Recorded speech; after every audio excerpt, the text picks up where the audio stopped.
তোমরা তোমাদের রবকে ভয় করো। কোন রব? আল্লাযী খলাকাকুম মিন নাফসিন ওয়াহিদা, যিনি তোমাদেরকে একটি প্রাণ থেকে সৃষ্টি করেছেন। এটা হলো আদম আলাইহিস সালাম। ওনার পৃষ্ঠদেশ থেকে আল্লাহ আমাদের বের করেছেন। এরপরে আল্লাহ তাআলা বলেন ওয়া খালাকা মিনহা যাওজাহা ওয়া বাসসা মিনহুমা রিজালান কাসীরান ওয়া নিসাআ, তার থেকে তিনি তার জোড়া সৃষ্টি করেছেন। এরপরে আল্লাহ বলতেছেন এই দুইজনের মাধ্যমে আল্লাহ তাআলা অনেক নারী পুরুষের বিস্তৃতি আল্লাহ ঘটিয়েছেন। তাহলে নারী আর পুরুষের পরিচয় আসলো কত পরে। তা বলতেছিলাম যে মৌলিকভাবে নারী পুরুষের মধ্যে তারতম্য নাই। সৃষ্টিগতভাবে আল্লাহ তাআলা গঠনের দিক দিয়ে তারতম্য দিয়েছেন কিছু। স্বাভাবিকভাবে এটা আমরা বুঝি যে নারীদের গঠন আর পুরুষের গঠন আলাদা।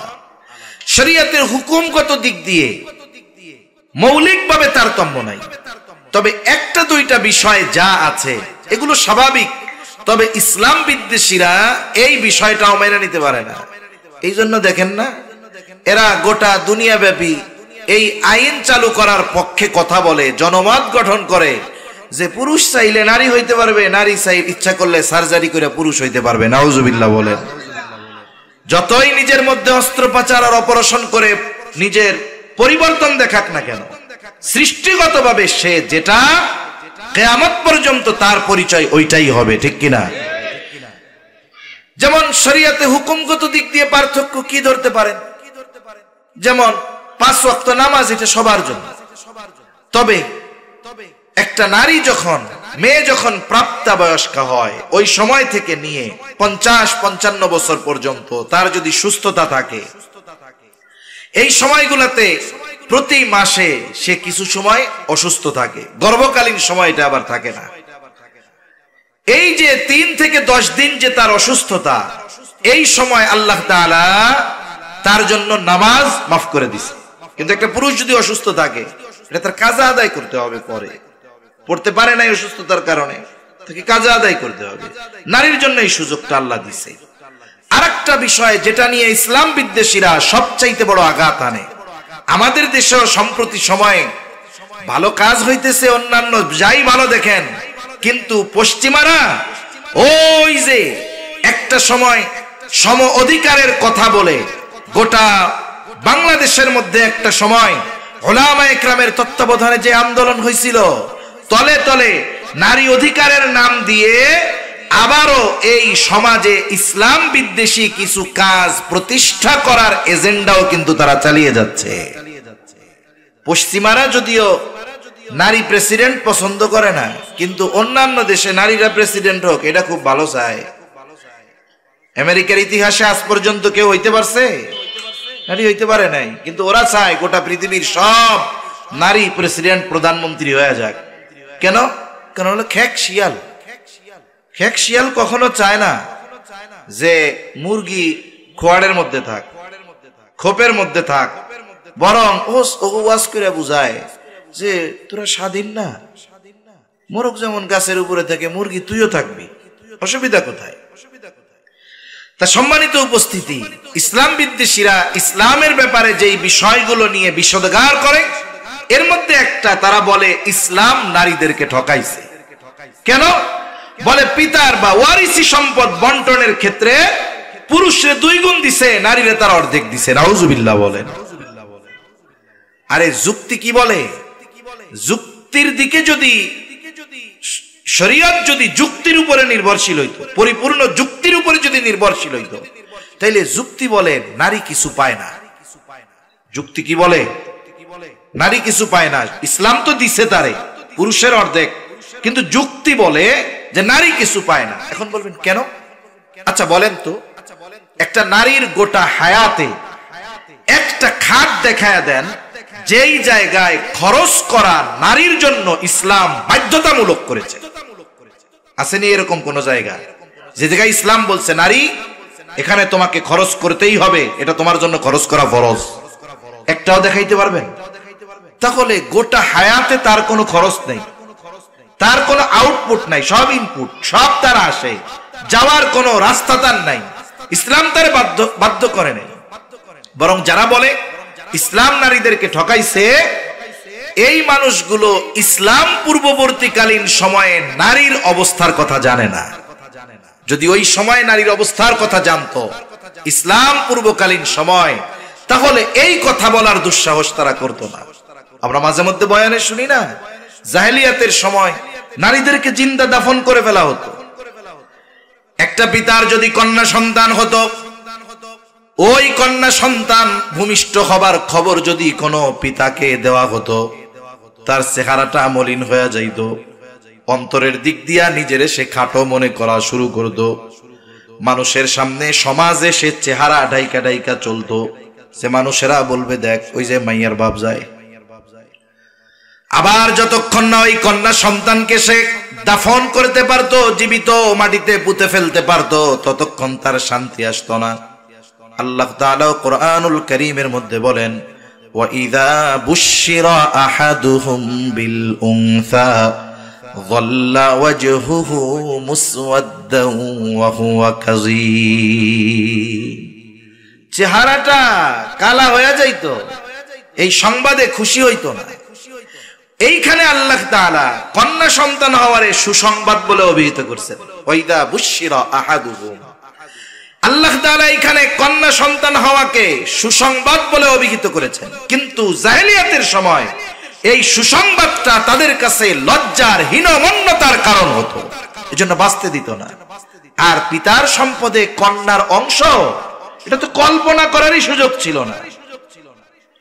ইসলাম আসলো, কন্যা সন্তানকে সুসংবাদ বলে অভিহিত করা হলো। রাসূল আকরাম সাল্লাল্লাহু আলাইহি ওয়াসাল্লাম জানায় দিলেন, যার দুইটা কন্যা সন্তান হবে, দুই কন্যা সন্তানের কষ্ট সহ্য করবে, তাদেরকে তাদের ভরণ পোষণ ব্যবস্থা করবে, দিন শেখাবে, দিনদার পাত্রের হাতে তুলে দিবে। নবীজি জানায় দেন, এই কন্যা সন্তানগুলো কিয়ামতের দিন তার জন্য জাহান্নাম থেকে অন্তরায় হয়ে দাঁড়াবে। তাহলে কন্যা সন্তানকে যদি যথাযথভাবে লালন পালন করা যায়, দিন শেখানো যায়, দিনদার পাত্রের হাতে তুলে দেওয়া যায়, তাহলে এই কন্যা সন্তান পরকালে জাহান্নাম থেকে বাঁচার কারণ হবে। সুবহানাল্লাহ। তাহলে ইসলাম নারীদেরকে বেঁচে থাকার অধিকার দিল, কন্যা সন্তান হওয়াকে সুসংবাদ বলে অভিহিত করলো। শুধু তাই না, সম্পদের মধ্যে তার অংশ সাব্যস্ত করলো, কন্যা হিসাবে তার অধিকার প্রতিষ্ঠা করলো, স্ত্রী হিসাবে তার অধিকার প্রতিষ্ঠা করলো, সাথে সাথে মা হিসাবে তার অধিকার প্রতিষ্ঠা করলো। এই জন্য একটা কন্যা সন্তান যখন দুনিয়ায় আসে, আল্লাহ তাআলা জানায় দিলেন এটা কিন্তু সুসংবাদ। এই জন্য কন্যা সন্তান হইলে ওই জাহেলিয়াতের সময় চেহারাটাকে কালো করা যাবে না। অনেক সময় অনেকে আশা করে প্রথমটা যদি পোলা হইতো ভালো হইতো, তাই না? আরে দাদা নইলে বেটা, পুরুষ মানুষ, সে চিন্তা করছে যে ছেলে হইলে ভালো হইতো, কিন্তু দাদি তো মহিলা না, ওই দাদিও চায় যে আমার পোলার ঘরে প্রথম একটা পোলা হোক। আর যদি একটা দুইটা পর পর কন্যা সন্তান হয়, তাইলে তো মনে করেন ওই বাড়িতে ওই মহিলার টিকা থাকাই দুষ্কর হয়ে যায়। কিন্তু সায়েন্স বলে, বিজ্ঞান বলে, কন্যা আর দেওয়ার মালিক তো আল্লাহ। দেওয়ার মালিক কে? ছেলে হোক মেয়ে হোক অথবা একেবারে না হোক, দেওয়ার ক্ষমতা কার? আল্লাহ তাআলা। ইয়াহাবু লিমান ইয়াশাউ ইনাসা ওয়া ইয়াহাবু লিমান ইয়াশাউ যুকুর আও ইউযাওয়িজুহুম যুকরানান ওয়া ইনাসা ওয়া ইয়াজআলু মান ইয়াশাউ আকীমা। আল্লাহ তাআলা যাকে চান পুত্র সন্তান দেন, যাকে চান কন্যা দেন, যাকে চান দুইটাই দেন, আবার যারে চান কোনোটাই দেন না। সবগুলোর ক্ষমতা আল্লাহ তাআলার হাতে। তবুও দৃশ্যমান বিষয় যেটা আধুনিক বিজ্ঞান বলে, কন্যা সন্তান হওয়ার পেছনে যদি দোষী ধরা হয়, তাইলে মহিলার চাইতে পুরুষের দোষটা বেশি। কিন্তু দোষ একতরফা ভাবে চাপানো হয় মহিলার উপরে, এটা কখনোই ইনসাফ নয়, এটা কখনোই কাম্য নয়। তার মানে কন্যা সন্তান যখন ভূমিষ্ঠ হয়, আনন্দিত হওয়া দরকার। সাথে সাথে একটা কন্যা যখন জন্ম নেয়, বাবার ঘরে যখন থাকে তার পরিচয় হলো মেয়ে। এই কন্যা সন্তানের সকল খরচ বহন করতে ওই পিতা বাধ্য। বলে কতদিন? ওই কন্যার যতদিন বিবাহ না হবে ততদিন। 20 বছর হইছে বিবাহ হয় না, বলে বাপ খরচ বহন করতে বাধ্য। 22 বছর হইছে বিয়া হয় না, বলে খরচ করতে বাধ্য। কতদিন? কন্যা সন্তানের খরচ চালাতে পিতা বাধ্য, অভিভাবক বাধ্য। বলে যতদিন ওই কন্যা সন্তানের বিবাহ না হবে। তবে যদি ছেলে হয়, ছেলের ক্ষেত্রে বাপ বাধ্য কয়দিন? বলে ছেলে নাবালক থাকবে যতদিন। এখন বালক হয় কয় বছরে? 18 বছরের আগে বালক হয় না। এটা ভুল কথা। এটা কি কথা? ভুল কথা। এক জায়গায় লেখা দেখতেছি 18-র আগে সবাই শিশু। তার মানে 18 বছরের আগে আকাম কুকাম যা করুক এটা শিশু বলে চালায় দিবে। এ সুযোগ ইসলাম দেয় নাই। বালক হওয়ার সর্বশেষ সময়সীমা 15 বছর আরবি হিসাবে, মানে চন্দ্র হিসাবে। যদি 15 বছর হয় চন্দ্র হিসাবে, তাইলে ইংরেজি হিসাবে 14 বছর 7 মাস এরকম হয় আর কি। একটা ছেলে 14 বছর 7 মাস বয়স হইলে এর আর নাবালক বলার কোনো সুযোগ নাই। এর আগেও হইতে পারে। ফুড পয়জনিং এর কারণে এখন 8-10 বছরে হয়ে যাইতে পারে, 11তে হইতে পারে, 12তে হইতে পারে, 13তে হইতে পারে, 14তে হইতে পারে। তবে 14 বছর 7 মাসের পরে একে আর নাবালক বলার কোনো সুযোগ নাই। এখন ওর বয়স 15 বছর হয়ে গেছে। বাপ যদি বলে এখন থেকে আমি তোমার স্কুলের খরচ দিতে পারবো না, তোমার প্রাইভেটের টাকা দিতে পারবো না, স্কুলের বেতন দিতে পারবো না, বলেন তো এই কথা বলার অধিকার বাবার আছে না নাই? আছে। কিন্তু মেয়ের ক্ষেত্রে এই কথা বলার সুযোগ নাই। তুমি বালেগা হয়ে গেছো, এখনো বিয়া হয় না কেন? তোমার খরচ দিতে পারবো না, কামাই করে খাওয়াও। বলতে পারবে? বলার সুযোগ নাই। তার মানে দেখেন, মূলত বাবার ঘরে আল্লাহ তাআলা নারীকেই অধিকার বেশি দিয়েছে। আবার ছেলে মেয়ে দুইজনই বিয়ের উপযুক্ত হইছে। বাপ মা সবাই মেয়েটার বিবাহ দেওয়ার জন্য পেরেশান। ছেলেটার বিয়ার বয়স হইছে, ওর ব্যাপারে কারো চিন্তা নাই। অথচ আল্লাহ তাআলা অভিভাবকদের বলে দিছে যে তোমার অধীনস্থ বিবাহ উপযুক্ত যে হবে, দাস দাসী হয় হোক, তাদেরকে তোমরা বিয়ে দিয়ে দাও। আদেশটা কার? আল্লাহ তাআলা বলেন ওয়ানকিহুল আয়ামা মিনকুম ওয়াস-সালিহিনা মিন ইবাদিকুম ওয়া ইমাইকুম ইন ইয়াকুনু ফুকারা ইউগনিহিমুল্লাহ। এক কথায় অধীনস্থ যারা বিবাহ উপযুক্ত তাদেরকে তোমরা বিয়া দিয়া দাও। আদেশ হলো অভিভাবকের উপরে। অনেক সময় অনেকরে দেখছি, মেয়ে যখন জন্ম নিছে সুন্দর মতো মেয়ের নামে, মেয়ে হইছে তো এই জন্য মেয়ের জন্যই উদ্দেশ্য করে 10টা গাছ লাগাইছে, মেহগুনি গাছ, ফাঁকা জায়গা লাগাইছে। মেয়ের বিবাহের সময় মেয়েও চিন্তা করে বাপ টাকা পাইব কই। মা চিন্তা করো না, 10টা মেহগুনি গাছ লাগাইছিলাম না, ফাঁকা জায়গায় লাগাইছিলাম, খুব লম্বা হইছে, এটা দামও অনেক হইব, মিনিমাম 10 লাখ। তুমি চিন্তা করো না। কেন? পোলারেও তো বিয়ার উপযুক্ত হইলে বিবাহ দেওয়ার দরকার ছিল। মাইয়া হইছে 10টা গাছ লাগাইছেন, পোলার লাগে 10টা লাগান নাই কেন? এবার যখন ছেলে বিবাহ উপযুক্ত হয়, বিবাহ করতে চাইলে বলে হ্যাঁ আগে ইনকাম করো, নিজের পায়ে খাড়াও। এইবার মনে করেন চাকরি বাকরি ব্যবসা বাণিজ্য ধরছে, এখনকার বিয়ে শাদী দিয়া দাও। 25 বছর খাওয়াইলাম, আমাকে 5 বছর খাওয়াই নাও, এরপরে অন্য বেটার মাইয়ারে এনে খাওয়াইও। আপনি কি করলেন? ওরে বিয়া দিতে দিতে ওর 30 বছর পার করে দিলেন। আগে নিজের পায়ে দাঁড়াও, এই করো সেই করো। এখন কি হইল? ও যখন বিবাহ উপযুক্ত হইছে, প্রাপ্তবয়স্ক হয়ে গেছে, এই সময় আপনি বিবাহ না দেওয়ার কারণে ও যদি কোনো পাপের সাথে জড়ায় যায়, তাহলে ওই পাপের ভাগীদার হাজী সাহেব, তাহাজ্জুদ গুজার বাপ, নামাজের সিজদায় থাকা অবস্থায়ও ওর পাপের সমপরিমাণ, ওর গোনার সমপরিমাণ গোনা ওই বাবার আমলনামায় যোগ হয়ে যাবে। এজন্য সিস্টেম আগের থেকে করেন। ছেলের জন্য 10টা গাছ লাগাবেন, বিবাহ উপযুক্ত হইলে বলবেন যে তোমরা বিবাহ উপযুক্ত হইলে বিবাহ দেওয়ার দায়িত্ব আমার ছিল, এই যে নাও 10 লাখ, তুমি এটা দিয়ে কি করবা করো, বিবাহ শাদী করো। এখন আমার দায়িত্ব, কারণ বিবাহ না দিলে তুমি গুনাহ করবা, পাপ করবা, আর সেটার ভাগীদার আমি হমু, এটা হবে না। কিন্তু বিষয়টা হলো কি, কন্যার ক্ষেত্রে বাবা বিবাহ দেওয়ার জন্য প্রস্তুত নিজ খরচে, আর ছেলেরটা নিজে উপার্জন কইরা, তাও কত ঘষা মাজা তেল মাইরা এরপরে বিয়া করা লাগে। এই যেই তো ঠকায়া দিলেন ছেলেদেরকে বাবারা, এখানেই তো আমার ছেলেদের উপরে জুলুম হয়ে গেল। যাই হোক, এরপরে বিবাহ হবে।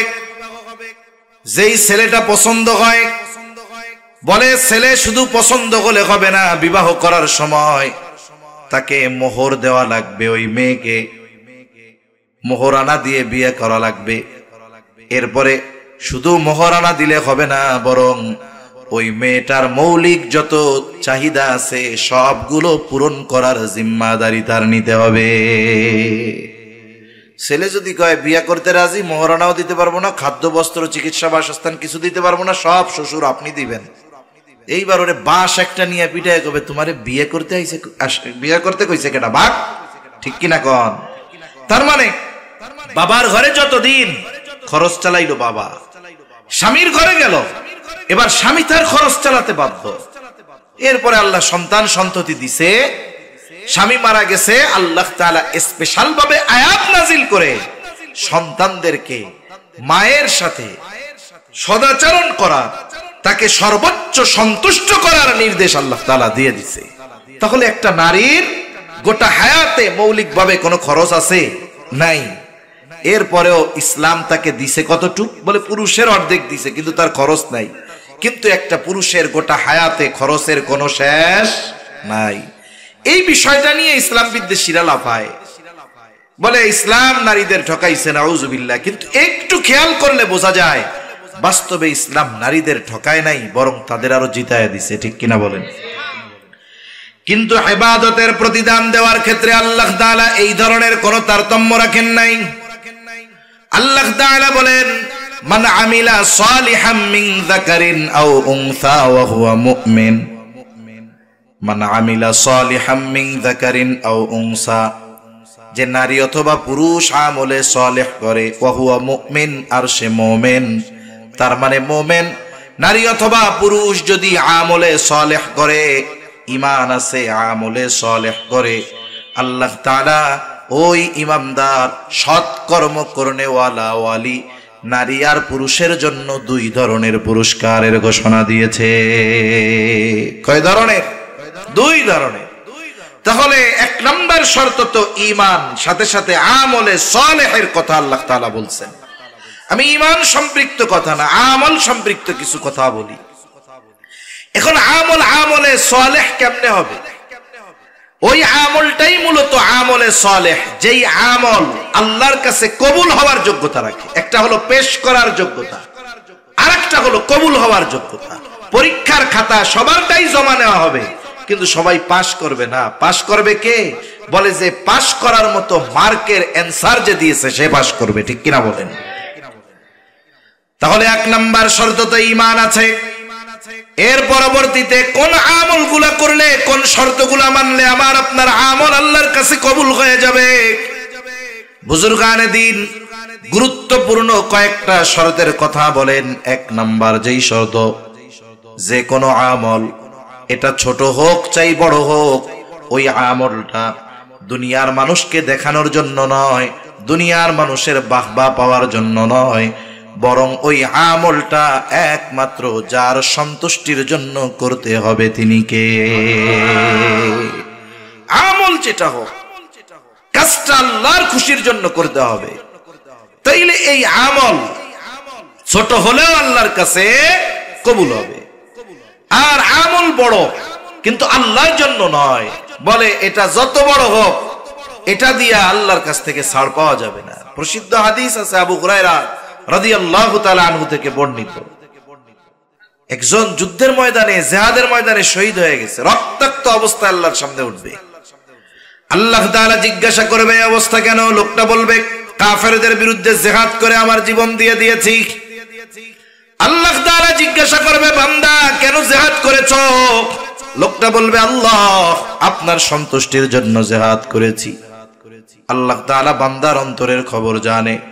আল্লাহ তাআলা বলবে, না বান্দা, না না, তুমি আমার সন্তুষ্টির জন্য জিহাদ করো নাই, তুমি জিহাদ করেছো যাতে করে দুনিয়ার মানুষ তোমার বীরত্বের প্রশংসা করে।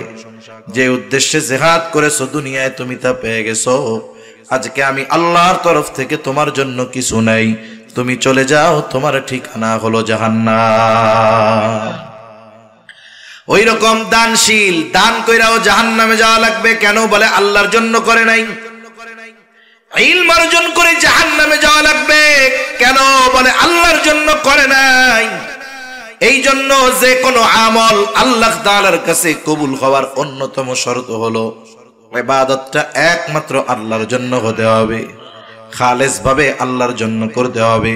এজন্য নবীজি সাল্লাল্লাহু আলাইহি ওয়াসাল্লাম বলেন, আখলিস দীনাকা ইয়াকফিকাল আমালুল কলিল। তোমার ঈমান খাঁটি করো, অল্প আমল নাজাতের জন্য যথেষ্ট হয়ে যাবে। আমার ঈমান খাঁটি, আমার নিয়ত খাঁটি, আমার ইখলাস যদি ঠিক থাকে, আমল অল্প হলেও কবুল করবে কে? 2 নাম্বার বলে আমলটা নিজস্ব পদ্ধতিতে করলে হবে না, আমল করতে হবে নবীজির দেখানো পদ্ধতিতে। বলে এই পৃথিবীতে এমন কোন আমল নাই যেই আমলের পদ্ধতি আমার আপনার নবী দেখায়া যান নাই। বরং দুনিয়াবি কিছু কাজ আছে, এগুলাও যদি নবীর তরিকায় করা হয় ওইটা আমল বলে গণ্য হয়ে যায়। সুবহানাল্লাহ। আর যেগুলো আল্লাহ তাআলার হুকুম নিষেধ, এগুলো নবীজি প্র্যাকটিক্যাল ভাবে দেখায়া দিয়েছে। এই জন্য যে কোনো আমলের ক্ষেত্রে পদ্ধতিটা হবে নবীজি সাল্লাল্লাহু আলাইহি ওয়াসাল্লামের। নবীর তরিকায় ইবাদত করতে হবে। কেউ যদি পাকনামি কইরা নিজে নিজে নিজের পদ্ধতিতে করতে চায়, কাজ হবে না। কাজ হবে? কাজ হবে না। এজন্য এমন কোন ইবাদত নাই যেই ইবাদতের পদ্ধতি নবীজি দেখায়া যান নাই। নামাজের আদেশ করছে আল্লাহ, নামাজের পদ্ধতি আল্লাহ কোরআনে বলেন নাই। নামাজের পদ্ধতি আমাদেরকে শিখাইছেন মুহাম্মাদুর রাসূলুল্লাহ সাল্লাল্লাহু আলাইহি ওয়াসাল্লাম। নবীজি সাহাবায়ে কেরামরে প্র্যাকটিক্যাল ভাবে শিখাইছেন। এইভাবে ধারাবাহিকতার ক্রমান্বয়ে আমরা নবীর থেকেই শিখছি। তার মানে দেখেন, কোরআনে নামাজের আদেশ আছে, পদ্ধতি নেই। নামাজের আদেশ করছে আল্লাহ, আর নামাজের পদ্ধতি শিখাইছে মুহাম্মাদুর রাসূলুল্লাহ সাল্লাল্লাহু আলাইহি। হজের নির্দেশ আছে, কিন্তু প্র্যাকটিক্যাল ভাবে হজ কেমনে করবে?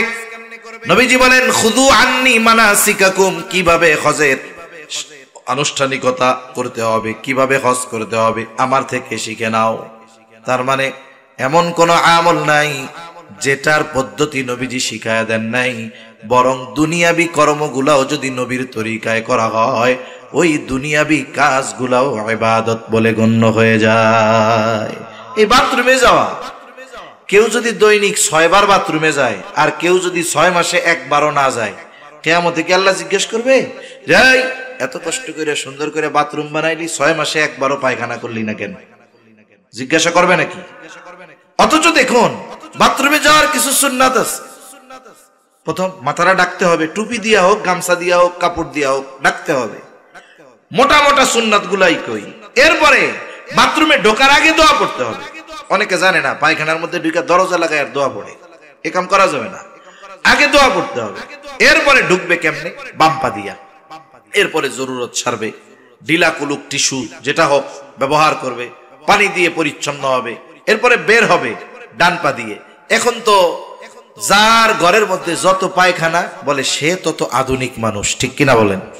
আগে পায়খানা থাকতো বাড়ির থেকে আধা মাইল দূরে বাঁশবাগানের পরে। আর এখন আপনার ঘরে আপনি যদি প্রতি রুমে এক একটা বাথরুম দেন, আপনারা বলবো আপনি খুব স্মার্ট, আপনার সব রুমে পায়খানা আছে। আবার যদি রান্নাঘরের কোনা কাঞ্চি দিয়ে আর একটা দেন, আপনি তো আরো ওভার স্মার্ট, কাজের লোকের লেগেও পায়খানা রাখছেন। তার মানে এখনের আধুনিকতা কি হয়েছে? বলে ওই আধা মাইল দূরের পায়খানা ঘরের মধ্যে নিয়ে আইছে, উপায়ও নাই।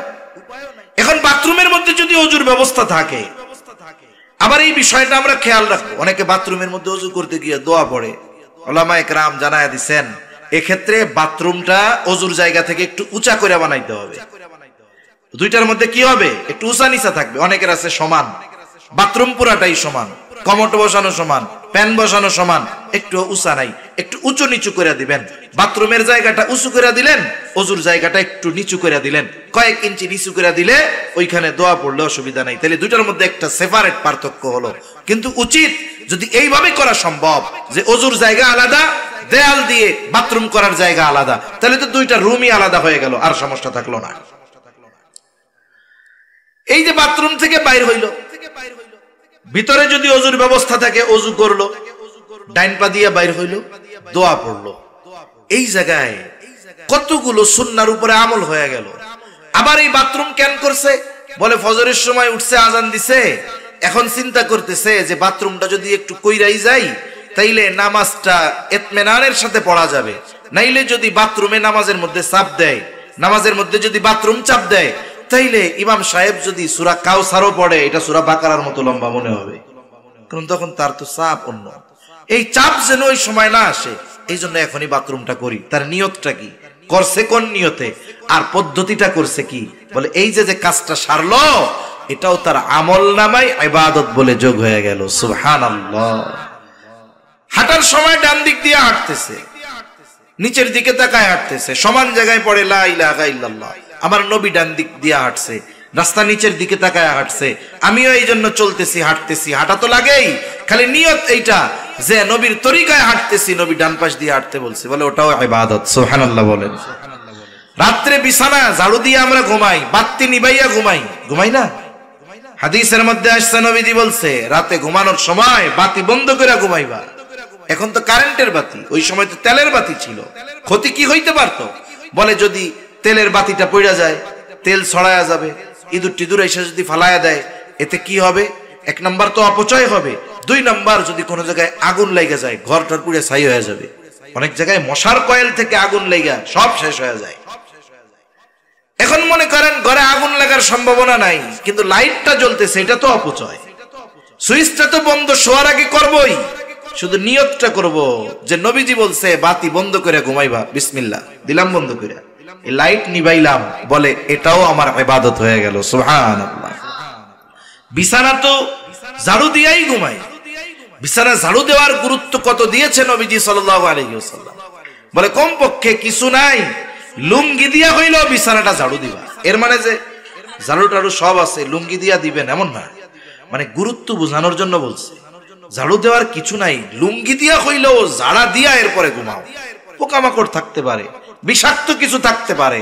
এখন ঝাড়ু তো দেওয়া হয়, বাসায় যায় বলবেন বিছানাটা তো রাতে ঝাড়ু দাও, কিন্তু এই নিয়তে দিবা নবীজি বলছে বিছানা ঝাড়ু দিয়া ঘুমাইবা, বিসমিল্লাহ কয়ে ঝাড়ু দিল, এই বিছানা ঝাড়ু দিল, এটাও ইবাদত হয়ে গেল। সুবহানাল্লাহ বলেন।